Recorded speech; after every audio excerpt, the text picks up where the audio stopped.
beyond my wildest dreams. Maybe that book could have carried me to streets of gold. Things aren't always as they seem. Looking back on all the chances that I missed, some I held, some slipped away. One street over where my memories exist, I wondered what would change, I really couldn't say. In this life there's nothing certain, except the curtain that rises to the stage.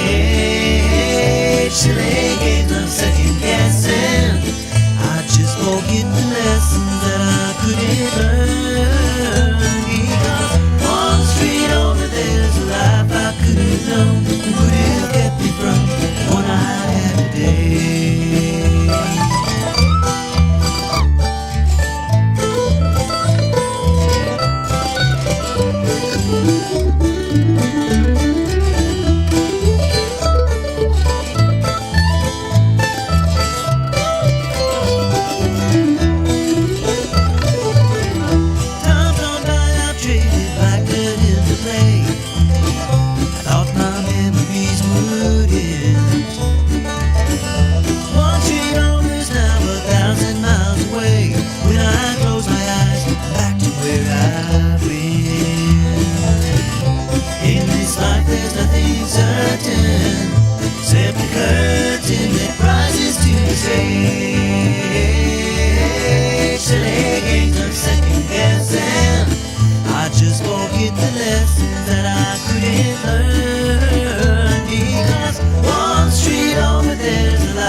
Good morning, Robertson County and all points beyond. This is 1100 WSGI. I always hate to interrupt the guys when they're right in the middle of their lyric.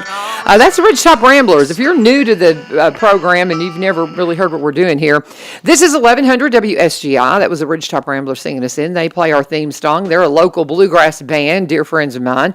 And it just fits for what we do here at One Street Over, because we want to know, man, what's going on one street over from where you're living. You think about that. Drive down your road that you drive down all the time. Do you really know what's going on one street over from where you live? And that was something that, for me, I didn't, until I started doing this local show, because I was one of these folks that worked here, but I lived here, but I worked out of Nashville, so I stayed plugged into Nashville more than I did here. And so if you're one of those folks that you commute and you don't really know what's going on in your community, this is a great place to plug in to find out exactly what's going on. And so what we have going on today, normally the United Way comes in at 7:30, Brian and Tiffany, but they're both out because we're here in the dog days, last days of summer before school gets going. So they're out today. So I have a special guest coming in at 7:30, and Paul Rainey's on the comments right now, and I almost twisted his arm and got him in here at 7:30 because I want y'all to meet my friends. And but Paul's a little bit far away. He's up in Hendersonville. So we talked to another one of our friends in. Muriel Barnett's coming in. She is a recently retired teacher, and I thought it would be really fun to hear from her because since I'm, a new teacher, she could give me some advice. I joke around whenever somebody asks me something about teaching, I think, what would Muriel do? And she's my go-to because she's been at it a long time. I think, I forget how many years. I'm wanting to say 31 years. Am I right, Muriel? But she's been at it a long time. So she's going to come in, and she's bringing a special guest with her as well. So you'll just have to stay with us and stay tuned for all of that fun stuff coming up. But I am so excited to welcome to the studio Samantha White. How are you doing, young lady? I'm well. How are you? Get right up on that microphone for me. I'm well. How are you? I'm doing great. I'm doing great. And she has something called Barnyard Academy that Lee Marie is one of these folks like, oh, Laverne, you've got to have in this one because where did you meet Lee Marie? I love to always find out how you came across her path. So I set up a booth at the Turning of the Pig this year to promote the preschool, and she came over to the booth, and I had a really lovely conversation with her. I love it. So this is your preschool, and I've seen the signs around the Barnyard Academy. So tell everybody where it's located, how long it's been. So just kind of give them the overview of what you do with Barnyard Academy. It's so much fun. So give us kind of just the synopsis real quick of what you do. All right, so we are a nature-based preschool located in the heart of Greenbrier. We are off of Cemetery Road. We're literally 1.9 miles from the Citgo there in the center of Greenbrier. And we're situated on a 5-acre farm. And we provide part-time preschool classes for children ages 3 to 5. So we have a pre-K 3 program and a pre-K 4 program. That's wonderful. I love it. Go ahead. Keep going. I was just going to say we keep the class sizes fairly small. It's myself and an assistant, and we have like an 8 to 2 ratio for the 3-year-old classes and a 10 to 2 ratio for the 4-year-old classes. The children come, the 3-year-olds come twice a week. There's 2 sessions, a morning session that meets from 9 to 11:30, and then an afternoon session that meets from 12:15 to 2:45. And so those 2 classes of 3-year-olds come on Tuesday and Thursday, and then the same hours for Monday, Wednesday, Friday are when the 4-year-olds come.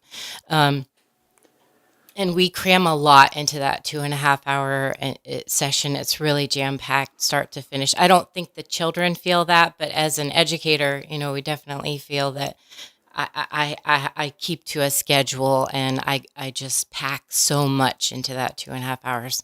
I describe the program as a fusion of a traditional pre-kindergarten, but in a natural setting. So to be a nature-based preschool, you're supposed to spend about 40% of your time outside. And so we do spend at least an hour of that 2.5 hours outside. And when you can't be outside, that you're supposed to bring the outdoors in. And Right. so, for example, And she's got all kinds of fun things, crafts that she has the kiddos do. And what's so interesting, my grandkids are in Mount Juliet. And so I was out there yesterday for a little while helping out. My daughter-in-law's mama watches them whenever they're working a lot of times. But my grandson, who's about to turn 7, went to a farm camp. Okay, that sounds a little bit like this, but it's and they did this type of thing. And what a great idea to give these kiddos just a place to go and, number one, learn. One of my greatest, I love to give this example. We have a community garden. I used to work at the Benevolent Center at Madison Church of Christ. We have a community garden.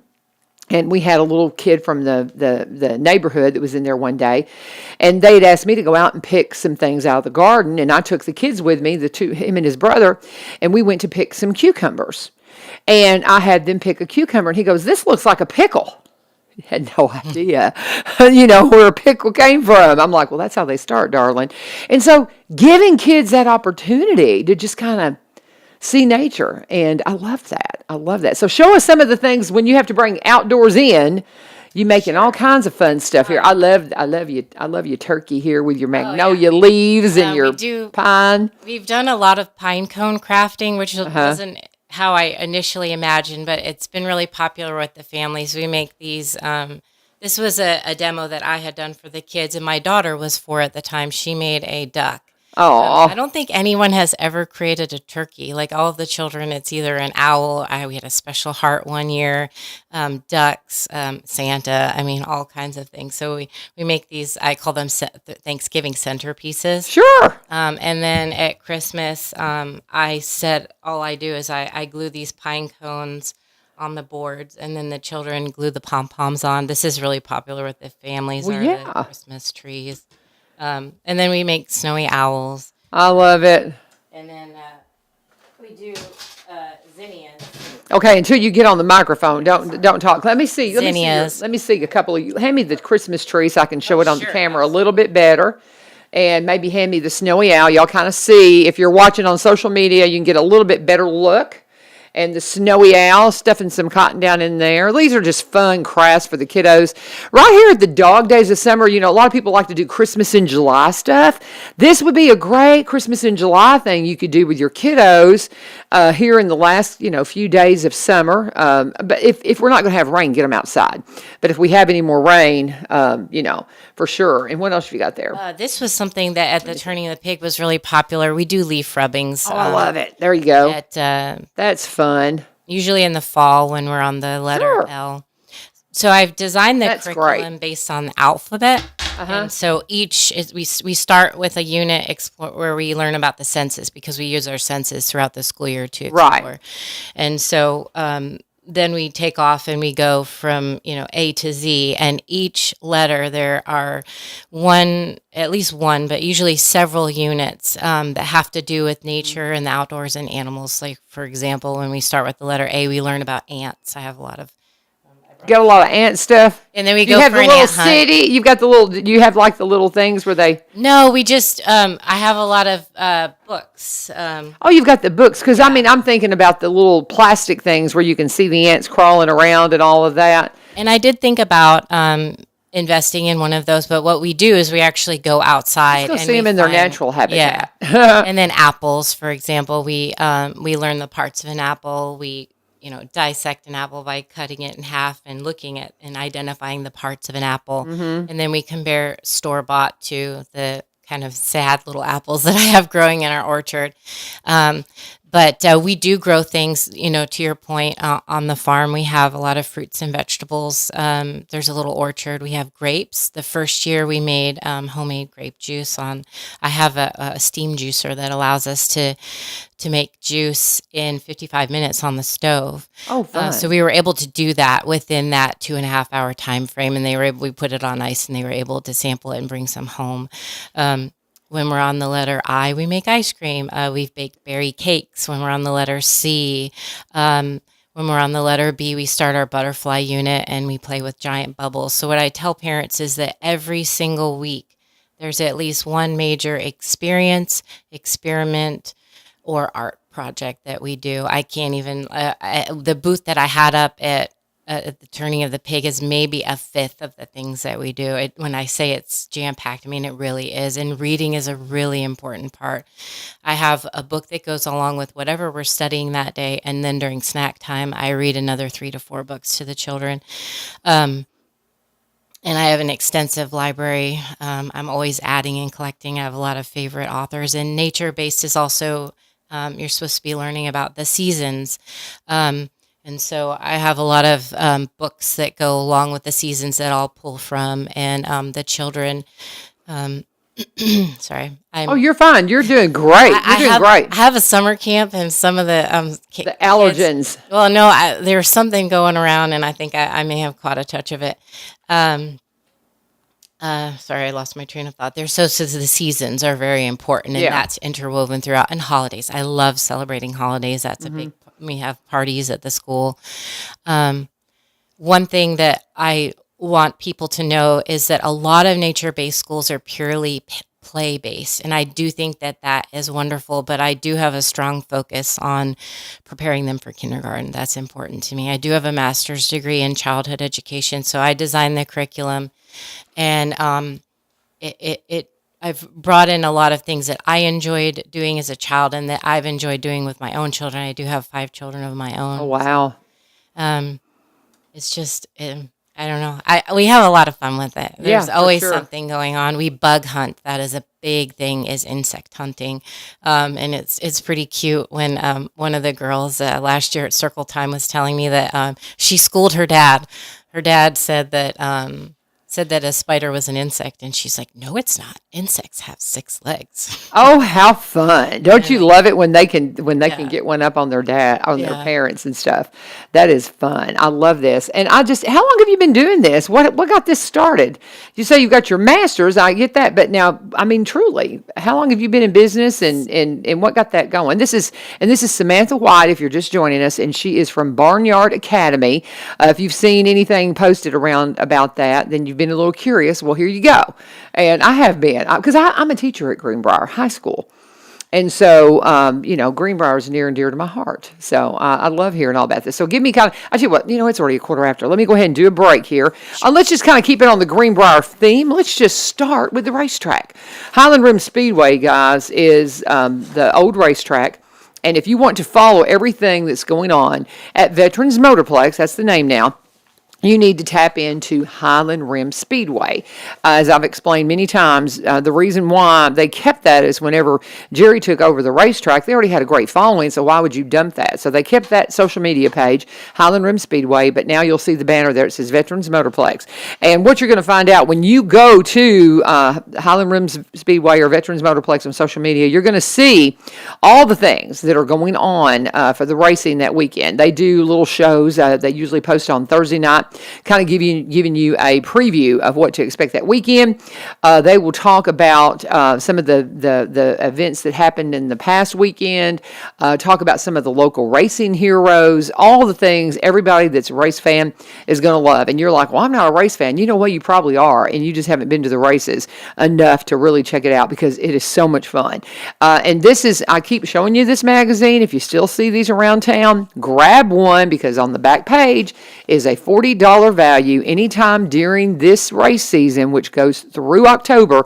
You can take the back page of Let's Talk Trash News from the Keenan Group. I'm going to get Debbie in here pretty soon to kind of talk about this because we have sure worn this out this season because this is, again, you can take up to 6 kids and 2 adults with this back page of this paper and go to the races for free. So if you're like, well, I don't know if I like the races, this is your chance to find out for free anytime during the 2023 race season. You can go out there. They've got a great concession stand. They run it so well. Great food. Just a fun time. And anything that's going on at the races, if we have rain and you think, well, are they racing tonight? Go and check it out at Highland Rim Speedway, and Jerry will put up whether or not the races have been delayed or even canceled. Sometimes that does happen, but not often. Pretty much every Saturday during the summer all the way through October, you're going to find racing at Veterans Motorplex. Now, where are they located? They're at 6801 Kelly Willis Road in Greenbrier. And if you have questions, you can call Jerry at 615-643-8725, 615-643-8725. Get to the races this weekend and be sure and let them know that U-Turn sent you. I'm talking with Samantha White. She is with Barnyard Academy. And we're going to get the backstory now. So as I was saying, so when did you start this? Why? You got a master's. Were you a teacher prior to this? What's your background? So, excuse me. I completed my master's in, I guess it was 2020, or sorry, not 20, very long time ago, in 2004. Okay. I was pregnant with my first son at the time. So I did my student teaching as part of my master's degree, but then I just went into being a full-time mom for quite a long time. And I had the idea to start the school about 9 years ago, I think it was. And I didn't think that I was the only person that would have thought of such an idea, but it was an idea that popped in my head independent of knowing about the existence of a nature-based preschool. And so basically what spurred me to start the school was I was ready to go into the teaching field, but I do have 5 children, and I wanted to provide. This is exactly what I was looking for as a stay-at-home mom who was looking for a preschool, a part-time preschool. And when we moved here, I didn't grow up in New York, but we moved here from New York 11 years ago. Okay. And when I moved here, there weren't a lot of part-time preschools. And so I was paying for daycare and pulling the kids out before nap time because I wanted them to have that academic preschool and the social experience, but I didn't need the daycare aspect of it, and there weren't a lot. And there weren't. I know there's a lot of Mother's Day out programs now, Right. but That's what my kids did. Mother's Yeah. Day out. So this reminds me a lot of the Mother's Day out structure. yeah, it is. It's somewhat similar. It's Right. a little bit smaller or shorter time period, but that 2.5 hours is completely jam packed, academically, and with outdoor exploration. And so it was actually right before COVID in 2019. I decided that I was going to launch the school in 2020, and I started setting up. I had been the farm that the school is set on. I've owned it for 11 years now, and throughout that time period, I have added probably a dozen gardens, and so I had already created this kind of. People describe it as a petting zoo. We do have a lot of animals, That's but I great. created this great environment for children that was fenced and large, and I had all these play. I already had play equipment and toys, and I already had a lot of these books and resource materials. And so I came up with the idea for the school and started the process of launching it. And then I tabled it for a year. I just figured that Yeah. trying to launch in 2020 was probably Yeah. detrimental. And Probably. so, Might have been discouraging to Yeah. you a little bit. Yeah. and so we started the last year. So we are technically just going into our third year. Okay. The concept's been really well received. We were full last year at 36 students. That's cool. We're not quite there. We're at 29 now. We have some openings in our afternoon 4-year-old class. I think it's going to be a little bit of a growth year for us again. I have a wait list for the 3-year-olds next year. If everyone ends up, giving me the go ahead, it looks like that's going to be full. And if our 3-year-olds, if all of them continue to the 4-year-old program, I won't have many openings next year. So That's amazing. it's looking like next year is going to be full, and this year we may be almost there.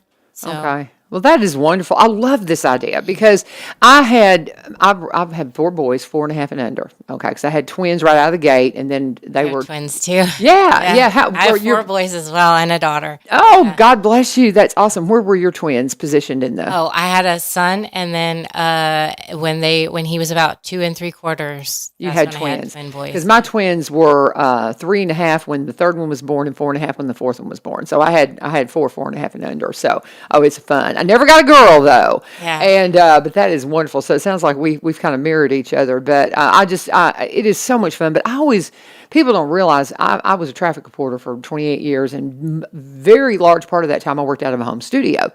And the reason why is because they set that up. I was going to quit doing traffic when I found out I was having twins.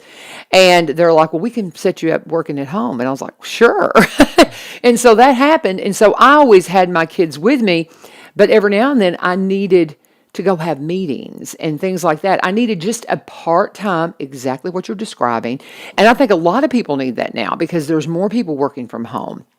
And I had my house set up with the room right outside my studio. I had windows, and I could look into the area where the kids were playing, and I didn't have it was completely safe, carpeted. There was no plugs down. I mean, it was absolutely perfectly, but I could watch them constantly.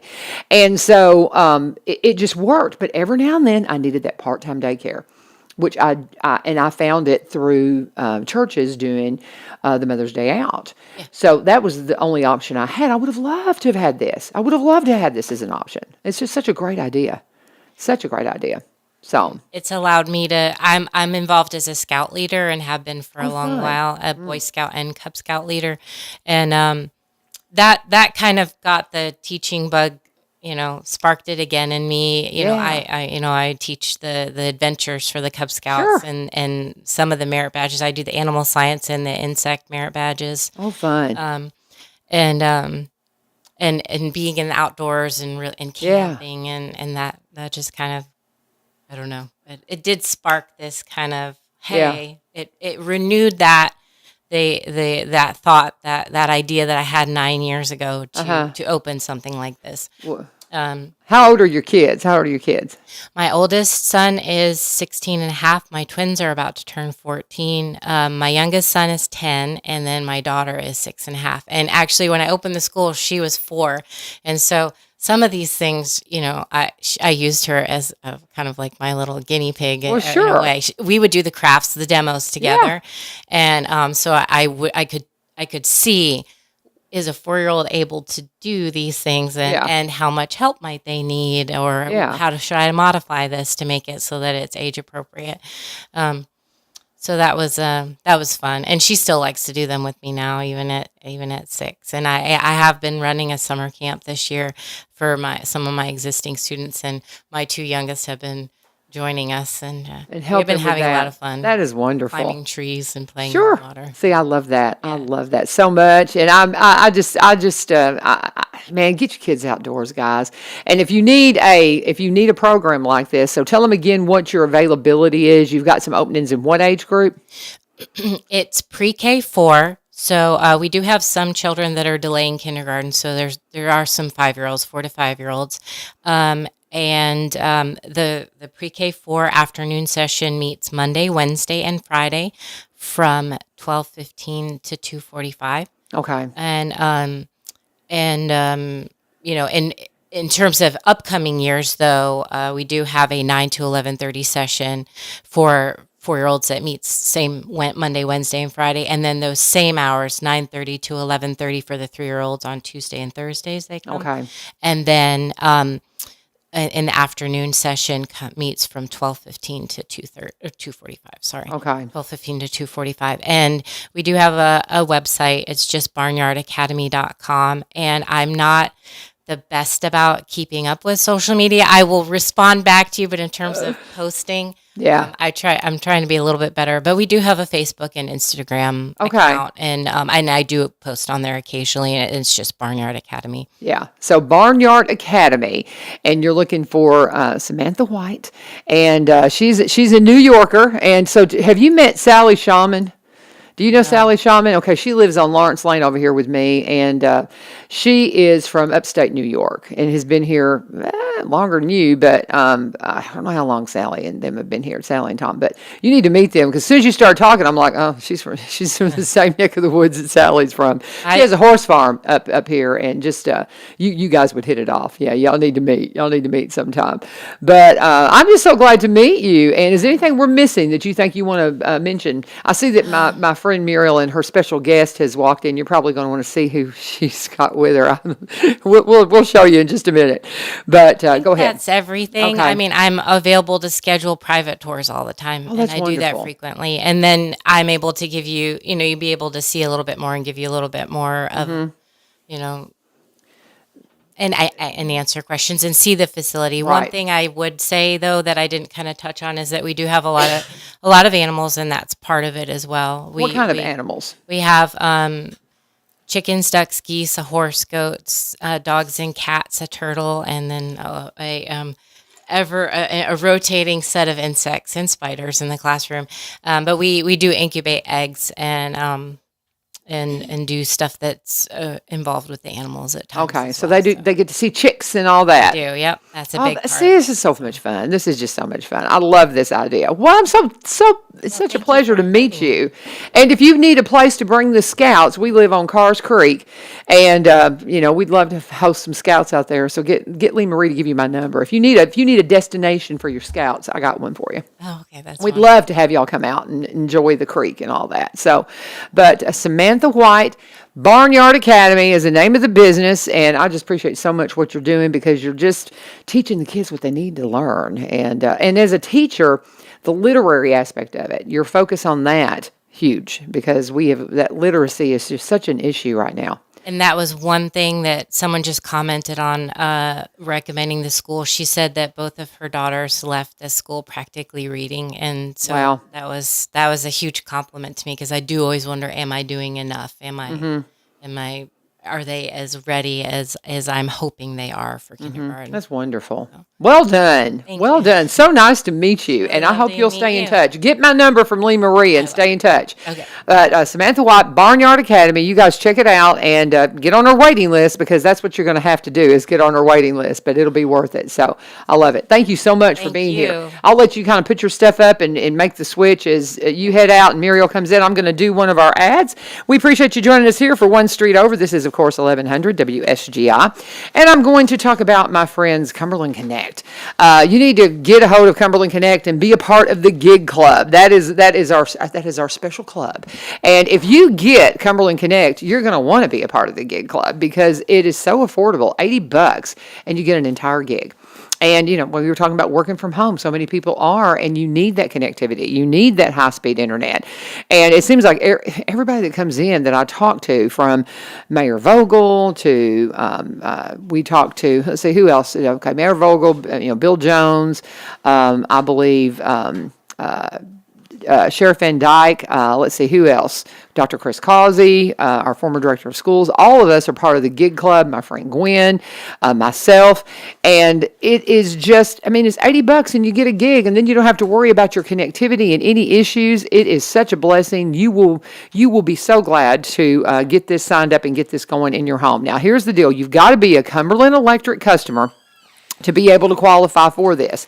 But if you're a Cumberland Electric customer and you see that little line on your pole, your utility pole outside, that means that they're about to knock on your door and say, hey, are you ready for us to connect it to your house and get you going with high-speed internet? I know that Caleb Stratton, our Wildlife Resource District Sergeant, he is just chomping at the bit. We think by the time he comes back in here next month, he will be connected. And so if you're a Cumberland Electric customer, it is ready for you. All you have to do is give them a call at 1-800-987-2362, 1-800-987-2362, or go and check it out at cumberlandconnect.org, cumberlandconnect.org. If you put in your zip code, it'll tell you exactly when to expect them to knock on your door and bring you into the world of high-speed internet. Now, if you're somebody that needs some financial assistance, the Affordable Connectivity Program is available to provide qualifying households with monthly credit to help pay for internet services. And if you're eligible, you could receive a credit of up to $30 per month toward broadband services, and they have packages that start at, guess what, $30 per month. Go and check it out today. Cumberland Connect, cumberlandconnect.org, and you know what to tell them. Tell them you turned sent you. Oh my goodness. Our special guest has arrived. Meet Little Bear. I love it. I love it. I love it. Oh, Ilyu Maldonado, he's going to be like, what is this with the dogs in my studio? Plural dogs? Yesterday, Lee Marie had a dog in here. Yeah.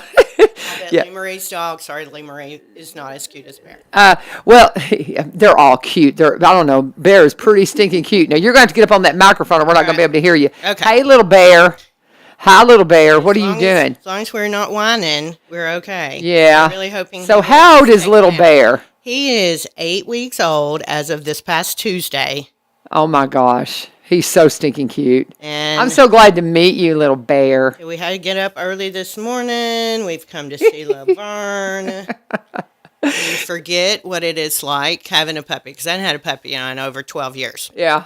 And it's like having babies Yeah. in the house. Yeah, it is. You hope they sleep through the night. Yeah. And they get up very early. Push that chair out of the way so people can see him better. Push it like up against the wall. Yeah, and get that bag out of the way maybe. So people got can the see. bag of Oh, chickens. there we go. There he is. There's Little Bear. And so it's so funny because I've been wanting Muriel to come in.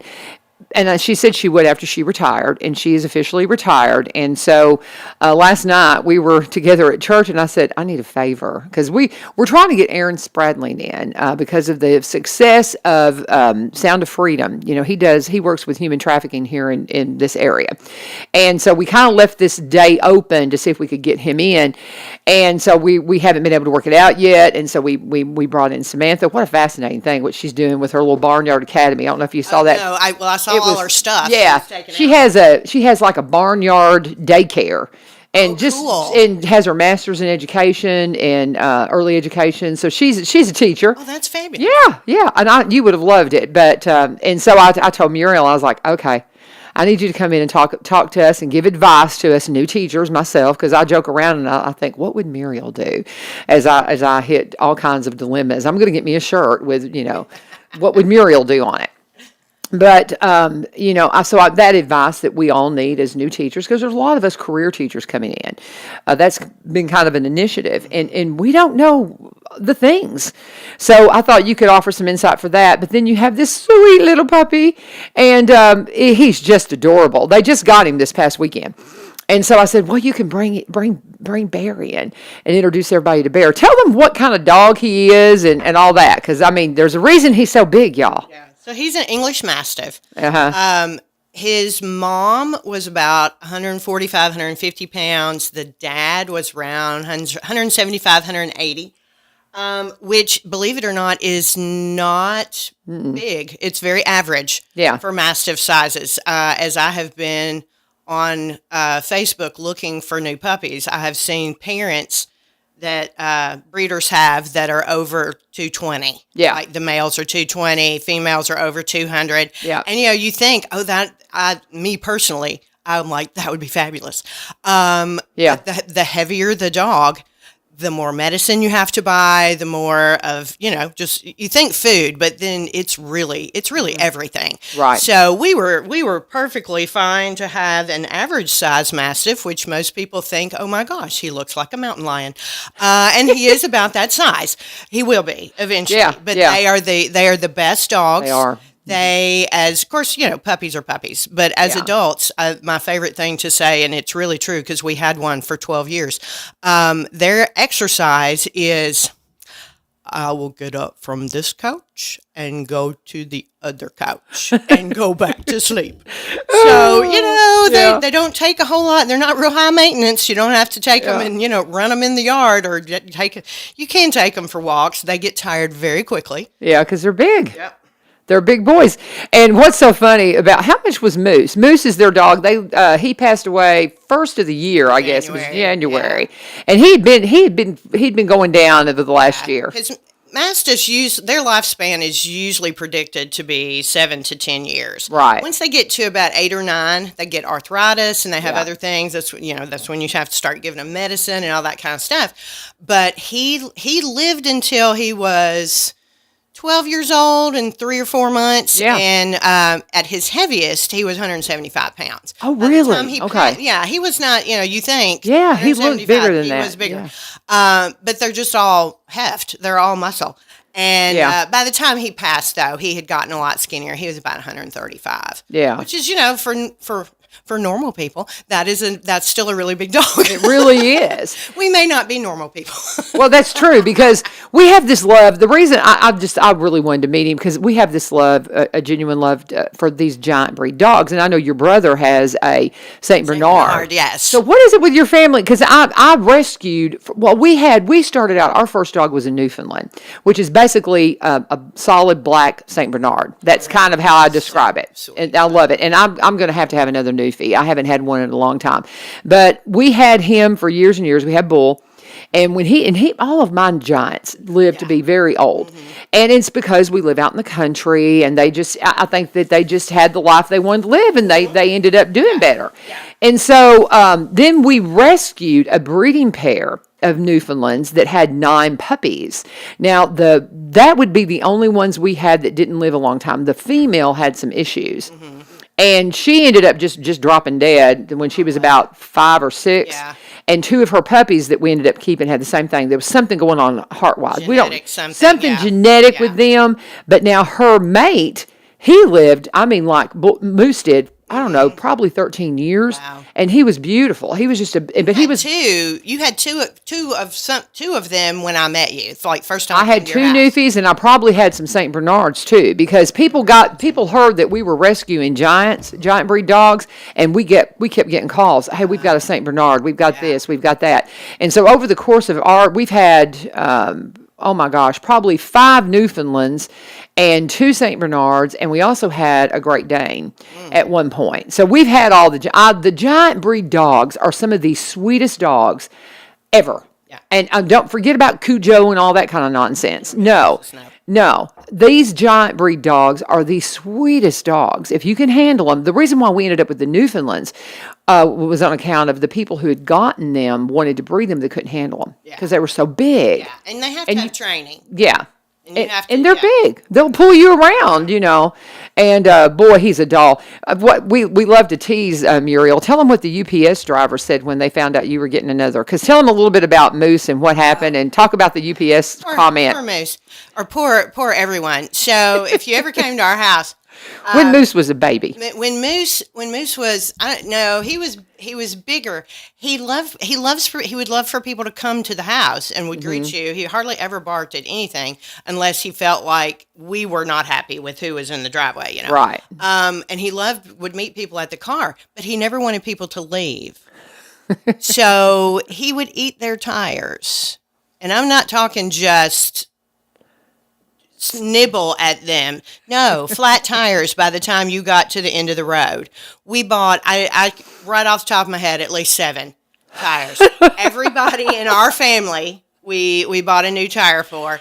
Bought my aunt new tires, girlfriend's new tires, mailman, he was insured, but then once the mailman decided that we didn't have, he wouldn't come to the driveway anymore. So then we were on the list at the post office. Do not deliver. You must come pick this up from the post office if it wouldn't fit in the mailbox. Because they wouldn't come to the house. They wouldn't come down the house. And we're about 500 feet off the road. So, sometimes they just throw things out in the driveway. But the UPS guy, has come, again recently, and sometimes you're outside and you talk to them. Yeah, you talk to him, yeah. And they said, well, it was like asking about the dog, and said, well, we've got a new puppy, but our other dog passed away in January. And he goes, oh man, he said, I used to give him treats all the time, and but please let's make sure the new dog doesn't eat people's tires. And the big trucks are not bad because he never, big truck. I think they have bigger tires or bigger. What's the matter? What's the matter, Bear? Say, good Lord, Laverne, it's hot in here. That's what it is. We're all sweating. And here I am in my sweater. We actually,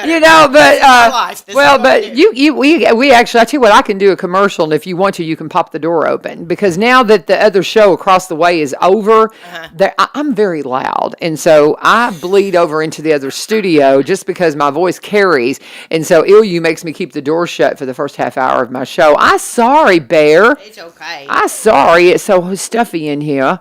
But and when I found out, it was so funny. Whenever you guys were going to pick up the puppy, and you were given some sample names, I didn't know that Bear was on the list. Yeah. And when you told me Bear, our best dog ever. Now, it wasn't a giant breed, but the first dog really, well, no, I guess it was the second. We had a dog that my parents gave us, but the first dog that my husband and I went and selected together was a dog that we got at the Humane Society up in Nashville. Mm-hmm. And we walked in, and it was a Chow Shepherd mixed dog. Looked like an Akita. I mean, he was a beautiful dog. But he was a red, but he had that stance of Akita. He didn't look like a Chow because he didn't have the long hair. He had more of that Akita look.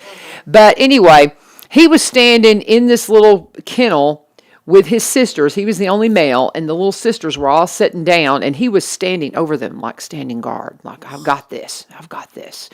And my husband, Mark, was like, I want that dog. And so we adopted him, and we named him Bear. Aww. And I'll tell you right now, the best dog ever. Smart. He finally got cancer and passed. And just the best dog ever. So when you picked Bear for a name, I'm like, good name. That's a strong name. Little Bear, you are so cute. It's going to be fun watching him. The only thing you won't get to, I got such a kick out of, as a teacher, if y'all don't know Muriel Barnett, you taught 31 years, right? Yes. 31 years, recently retired. She put up a little picture the other day, stay-at-home dog mom. Because we went to Buc-ee's and I got a new cup. Yeah, you go. With the dog. So yes. So stay at home dog mom. And I know you wanted me to come in and give advice to teachers, and I can do a little bit of that.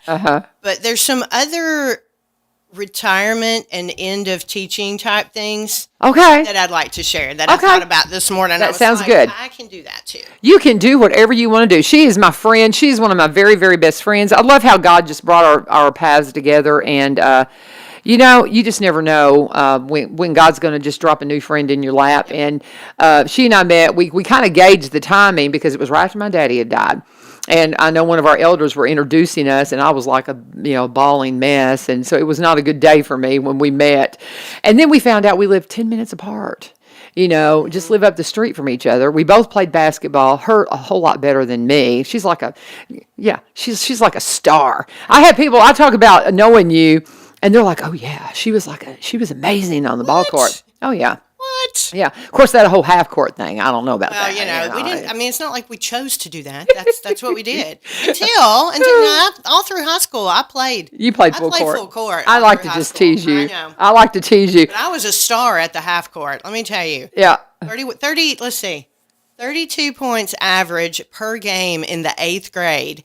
And I scored 51 points in Chrysler's gym where they kept score on a chalkboard in 1978. I love it. Those of you listening that are from here, you know what I'm talking about. That's fabulous. Chalkboard. That is so good. I love Dad'll it. tell the story, and it might become 53 points, 55 points. I got to rein him in. I love it. But yeah, when I talk to people about you that remember your basketball glory days, they're like, "Oh man, she was something else." And I'm amazed because I wasn't that good.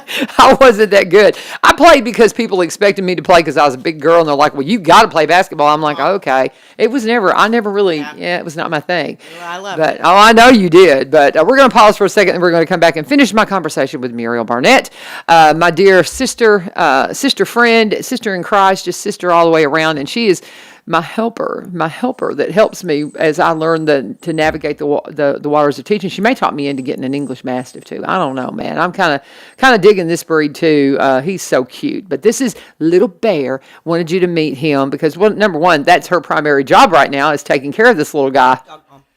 Dog mom. All right, let's pause for a minute. Let's talk about Corbin Creek Greenhouse Gifts and Gardening Center. I'm really going to have to get Amy to get online and look at this because she's going to love Little Bear. You need to go out and take him out there. She would just have a fit over him. She is such a dog lover. Yeah. Well, they've got it. I think they've got a new puppy. I saw. Get a new one. I think so. I saw something from her. I'll have to go out there and see. But I owe them a visit, so I'm going to head back out there and see what's going on. But I think they got a new puppy too. But absolute animal lover, nature lover. She is just happy as I get tickled at Amy when things start getting a little bit cool. She's just she doesn't like having to put on a sweater and all those kinds of things. She loves being outdoors, and as a parent, because when you go to the greenhouse, you can just see the love for everything that's natural and growing and beautiful. They have a produce garden that they're picking constantly. Yesterday, they put up, or I think it was on Wednesday, they put up that they've got purple whole peas coming in, zipper cream peas, and October beans. If you want to place an order ahead of time to make sure you get what you want, call them at 615-384-3185, 615-384-3185. They're at 4920 Highway 161. This is another one you can follow on social media and kind of stay up to date on everything going on. Corbin Creek Greenhouse and Gifts. You'll find them at the farmers market on Saturday mornings at the pavilion up at the fairgrounds. So go out to the farmers market. They'll have the flower trailer there. Miss Jane will be there most times, and she'll have handcrafted items. They'll have their CBD products that they can talk to you about. CBD is something that may help you with all kinds of arthritic issues. If you have any kind of inflammation issue, that's what I use it for. I use the salves for bug bites. It is amazing when you get bug bites. I said we were going to get Brian Pulley to tell the story about getting bit by the fire ants. He's not here today. We'll save that for next week. But it is amazing stuff. And it's Robertson County CBD produced from plants that her brother Bill grows. If you've got questions about anything at Corbin, you can go to you can give them a call again at 615 384-3185, 615-384-3185. Their summer hours are 9 to 5, Monday through Saturday, 1 to 4 on Sunday. And again, farmers market always as well. And when you talk to them, let them know U-Turn sent you. Muriel Barnett is in the house with Little Bear. And yes, Ilyu, we're not going to go to the dogs here. I know Lee Marie had one in here yesterday, and then so we brought Little Bear in today. But I said, just as long as you hold him, I think we'll be fine. But he's so stinking cute. How much does he weigh now at 8 weeks? I don't know. We got to take him to the vet next week to get 9-week shots and everything. But they at 6 weeks, the breeder that we got him from when we picked him up said he was close to 15. Oh, you're a brute. And my mom tried to pick him up the other day, and she goes, "He's really heavy." Yes, Mom, he is. Yeah, he's a big boy. You are so stinking cute. He is so adorable. Well, welcome. So what is it you wanted to, you were talking about the retired teacher aspect, because Muriel, 31 years. And so what kind of wisdom can you Well, let me start with, I taught pull that microphone right to you, I babe. taught a year in Cookeville, taught junior high, 8th grade. That was craziness. That was my very first year of teaching. Then I taught a year at Red Bull and Springs. And then I did not teach for a while. My middle son was born, and so I stayed home for a little while. Right. And then I taught 2 years in Georgia, and then moved back to Robertson County in 1996. So I taught 2 years at East Robertson, 9 at Greenbrier, and then 16 at Heritage. Taught Algebra 1 and Algebra 2. I used to say I was the trainer of freshmen, so people would not want to shove them in a locker somewhere, because because it's a change from middle school Yes, to ninth grade. Yeah. You think it's not, but it is. And you do the best you can, because kids are different, and you think some days it's like, why am I here? I don't even know. Some days, why am I here? And then, believe it or not, it's happened some before, but once I started talking about retirement, and I had kids that knew I was going to retire. Yeah. So the first story I will tell is one from homecoming 2 or 3 years ago, and I was the coordinator for Chris Logston, and I put together homecoming, and this was the last one that I did because I was handing it over to somebody else. And a former student was there, and they said, well, I got a little brother coming up, I got a whatever, and I'm like, oh, no, Not me. 2023, I'm retiring. And he said, but Miss Barnett, who's going to make our kids, my own kids, better people? Because that's my thing. You make us better people. He goes, who's going to make them better people? I said, that's what I taught you to do. Oh. And he went, Snap. He went, yes, you did. Uh-huh. And it's those kind of stories. I had there is a girl that I taught at Greenbrier, and when you teach for as long as I have, you don't remember everything. Now I remember her. I remember because she owns her own business. I taught her algebra, and she swore up and down she was not a good math student. Back in the early 2000s, like 99 to about 03 or 04. At exam time, I would let kids come to my house, and I would help them study the night before exams. If they were athletes, they had to go to practice, they had to do whatever. And then, 7 o'clock, they would drive to my house, and we would sit at my kitchen table in groups. Yeah. And, review again That's for amazing. the exam. Yeah. And, you can't do that now. No. And I honestly did not remember that this girl was one of the people. She's in her late 30s, I'm pretty sure. She graduated in 01 or 02. And owns her own business. We're friends on Facebook. I keep up with her. She's married. She's got kids. Great person. But she sent me a message on Facebook and said she wanted to come see me at school. I was like, okay. Little bear. And her business is in White House. And right. so she came one day during my planning and brought me this basket of stuff. Oh. And this letter that I read. And she was crying, and I'm crying. And the cup that she brought me, it says never forget the difference you've made. And it is now my travel coffee cup. And I was just so overwhelmed that the things that she said that I said to her, I don't remember those things. It's just what I did. Yeah. And encouraged her, and she would be like, I can't do this. And I'm like, well, you don't have a choice. You have to do this, and I will not make you do this alone. We will do this together. Right. And you have to graduate. And, she just said she didn't think she'd ever graduated if I had not helped her. Wow. And it's very overwhelming. And I have another. So that's those two of my stories, and I have another one. And this one happened, and I've got it written down because I did a Facebook post. So 2020, holy moly, was the worst ever. Right. We had school and it was fine, and then there was COVID, and then we weren't going, and we didn't go back from spring break, and we thought we were still going to go, and a month later we still thought we were still going to go, and then then there was the announcement that, oh no, we're not going. I cried for I don't even know how many hours, because I was like, those kids don't understand. They don't get it. They don't understand how much I care. I mean, it was devastating to everybody. And graduation was postponed, and everything was just crazy. So when we finally had graduation in June, like June the 20th or something, way later, we're in the gym, we're spacing people out, we're trying, you can't masked up. Oh, yeah. It was ridiculous. But if it's okay with you, I'll read this. Go right ahead. I will read this. Yep. Because I had to write it. I took 2 days to process, and then I wrote this down. So it says Sunday was graduation at my high school. I got to participate for the first time ever by helping them line up to receive their diplomas and lead them in our alma mater. So very special. Afterward, a very tall guy with a beard and dark hair was suddenly just standing right there in front of me. It is very difficult to recognize former male students you haven't seen since they were freshmen. As soon as he spoke, I knew who he was. He said, "Thank you for caring about me and loving me," and he hugged me long and hard twice. He lives in another state and is doing well in sales, he said. He was here to attend his siblings' graduation. You see, I had visited him in the hospital. Lost my place. Visited him in the hospital, which was very close to the church I attend.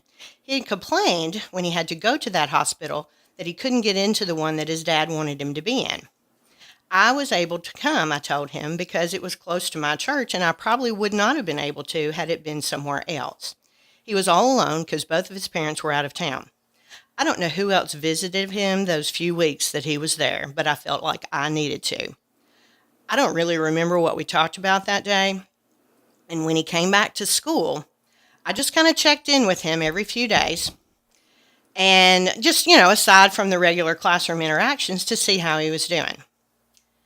Since Sunday, so I probably wrote this 2 or 3 days later, I've been trying to process all of my feelings about this interaction with an adult to whom I clearly made a difference. I have cried a lot for reasons I really can't explain. Teaching's hard, y'all. There's so many days that I want to just be done, and I'm tired, emotionally and physically. But every year, there's at least one kid that, whether they realize it or not, lets me know why I do what I do. This is truly what I believe, that God puts us in places to do the things he has planned for us to do. Amen. And that's just three real quick stories. Oh, wow. And people don't realize how hard teaching is. No. I tried to tell her, y'all. I tried. We'll break up that very emotional moment. This is like last year. It was so funny. I think I'd been in the classroom maybe, I don't know, 2 or 3 weeks, and I looked at her and I was like, I can't leave them alone for a minute. And she goes, exactly. And we teach high school, y'all. It's not like it's first graders. You can't leave high school kids alone for a minute. It was so funny. But, retirement, everybody's like, well, how do you like retirement? Well, the month of June for retirement is just like summer for teachers. The only thing I did differently was I did not wash my windows, y'all, because I thought I can do that in the fall when it gets cool. To do it while school's out. To do it as soon as school's out. But then when July rolls around, every teacher in the world after 4th of July, and it may be just like July the 1st. Mine was after the 4th of July. Like, okay, I got to start thinking. I got to start doing. I got to do lesson plans. Got to do all the things. Books. I got to do all the things. Yeah.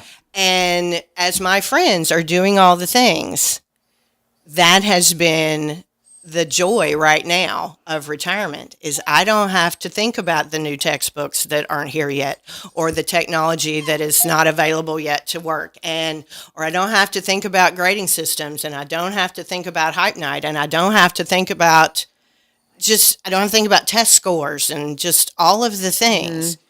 I I would not have ever done anything different. Yeah. I was a teacher, and I'll always will be. Mm-hmm. But it's good to be done. Yeah.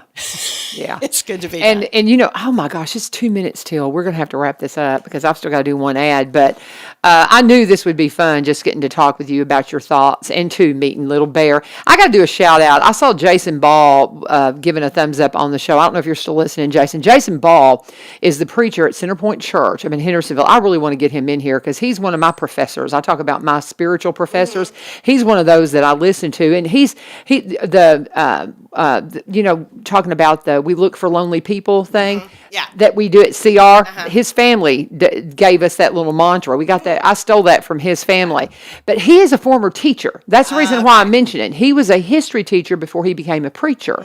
And so I would imagine he's really relating to some of the things that you're saying right now. So I hope you're still listening, Jason. And I really would love to get you in here. I know it's in Springfield and you're in Hendersonville, but come on, you can make the drive. But we're talking with Muriel Barnett. She is a recently retired teacher. She retired with her son graduating. It was Mom and Jake finished together.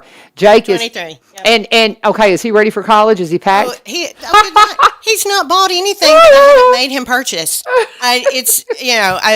Somebody I know at a little church last insight. night was like, "Oh, the girls are ready to go. They are all excited to go." And she looked right at me, and I'm like, "Stop it! Just stop!" I'm like, "Son, you need shorts and you need a raincoat. I don't want to buy a raincoat." "Yes, honey, you got to buy a raincoat. You'll be walking across You're campus. a mile from your classes because he's going to UT. He's got to go up to the hill where all the engineering stuff is, and we'll get there. His move-in is, I think, August 18th. Yeah. At 7 a.m. We have a glorious time for move-in, but we'll go the night before and then get him in. So it'll be good. We got to go. It's 8 o'clock, and I've still got to do a break here. We're going to talk about, here we go. Real quick, we're going to talk about Barry and Rebecca Richards with the Exit Realty Garden Gate team. Oh, my friends up in Cross Plains, here in Robertson County, if you need some help with real estate, they're good ones to talk to. They are always involved in the community. We've talked about they're one of the sponsors for the big Haiti Run that's happening this weekend at Travis Price Park. We'll talk a little bit more about that tomorrow. Of course, tomorrow's our Faith Friday segment with Rachel Culver. But Barry and Rebecca Richards, they specialize in Robertson County properties, but also buy and sell in the surrounding counties and across the state line in Kentucky. If you want a marketer on your team that can help you market your property and make sure everybody sees it, that's Barry. He was a vice president of a media marketing company for 17 years and went full-time with real estate.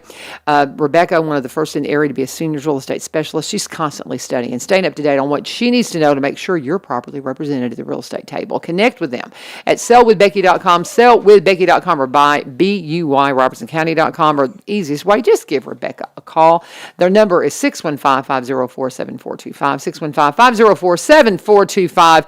Always, please let them know you turned Cincha, and thank them for being one of our full-time sponsors here at One Street Over. Muriel Barnett, retired teacher extraordinaire, thank you. And Little Bear, thank you for joining us.